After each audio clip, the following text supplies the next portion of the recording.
ఈరోజు మీడియా సమావేశం ఏర్పాటు చేయడానికి ముఖ్య కారణం మీ అందరికీ తెలుసు, అఫీషియల్గా తెలుగుదేశం పార్టీ, జనసేన రెండు పార్టీలు కూడా పొత్తుతో ముందుకెళ్తున్నాయన్న సంగతి ఇప్పటికే మీకు తెలిసిందే. సో అలాగే బీజేపీతో కూడా, కేంద్ర ప్రభుత్వంతో కూడా కలిసి 2024 ఎన్నికల్లో పోటీ చేయాలని చెప్పనేసి ఇరు పార్టీలు, అటు తెలుగుదేశం పార్టీ, జనసేన రెండు కూడా బీజేపీ నాయకత్వంతో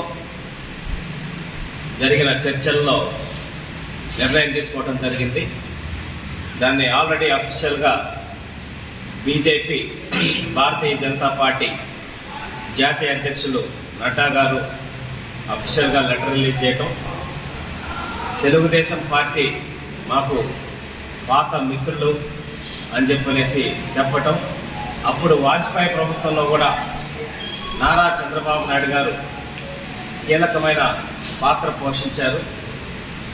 ఎన్నో రకాలైన కొత్త విధానాల రూపకల్పనలో కానీ, అలాగే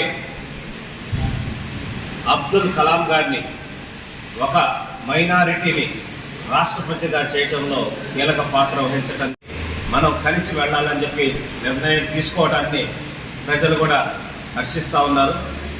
ఈ దుర్మార్గమైన పాలన నుంచి ఆంధ్రప్రదేశ్ని విముక్తి చేయాలన్నా కూడా ఈ తెలుగుదేశం, జనసేన, బీజేపీ పొత్తు అవసరమని ప్రజలు కూడా భావిస్తున్నారు.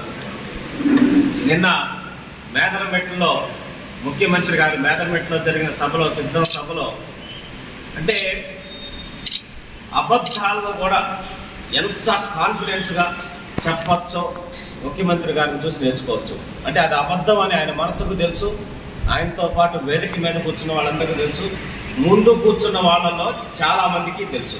ఇంకెవరో కొంచెం మంది అమాయకులు పాపం ఎవరన్నా తెలియకపోవచ్చు, కానీ ఆ సభకు వచ్చిన జనాలకు కూడా ముఖ్యమంత్రి గారు అవాస్తవాలు చెప్తున్నారనే తెలుసు.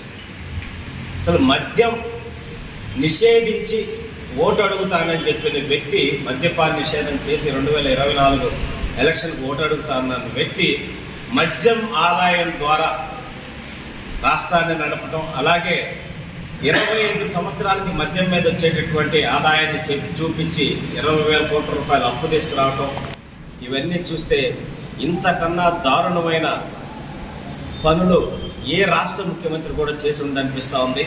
అదీగాక సరే, ఆ మద్యం 12 నకిలీ కంపెనీలు, బినామీ కంపెనీలు పెట్టి అతి తక్కువ, అంటే విషం తాగినంత అంత సమానం ఆ స్పిరిట్ని అంబేద్కర్ రాజ్యాంగాన్ని కాకుండా జగన్మోహన్ రెడ్డి గారి రాజ్యాంగాన్ని అమలు పరుస్తున్నారు. ప్రతి ఒక్క పేదవాడి దగ్గర నుంచి వ్యాపారస్తుల వరకు అందరూ కూడా ఎన్నో రకాలైన ఇబ్బందులు పడుతున్నారు. ప్రమాణమి 12.5 లక్షల కోట్ల అప్పు చేశారు. ఈ రాష్ట్రాన్ని అప్పుల కుప్పగా, అప్పుల ఆంధ్రప్రదేశ్గా మార్చున్నారు.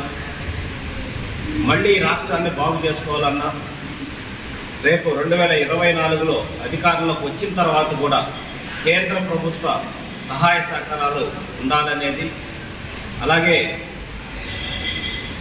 బీజేపీ పార్టీ కూడా వాళ్ళు చేసుకున్నటువంటి సర్వేల్లో తెలుగుదేశం పార్టీ, జనసేన పొత్తుతోటి అత్యధికంగా స్థానాలు సాధించి, అటు ఎంపీ స్థానాలు కావచ్చు, ఇటు ఎమ్మెల్యే స్థానాలతోటి ప్రభుత్వం ఏర్పాటు చేసేటటువంటి అవకాశాలు 100% అని చెప్పి నమ్మి మళ్ళీ ఢిల్లీకి ఆహ్వానించడం, చంద్రబాబు నాయుడు గారు, పవన్ కళ్యాణ్ గారు వెళ్ళి చర్చలు జరిపి ఫైనల్గా పొత్తుతోటి వెళ్ళాలని చెప్పి నిర్ణయించడం జరిగింది.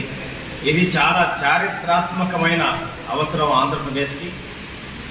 దీని మీద ప్రజల్లో చాలా మంచి స్పందన వస్తుంది. ఎందుకంటే కేంద్ర ప్రభుత్వంతో సఖ్యత అనేది అవసరం.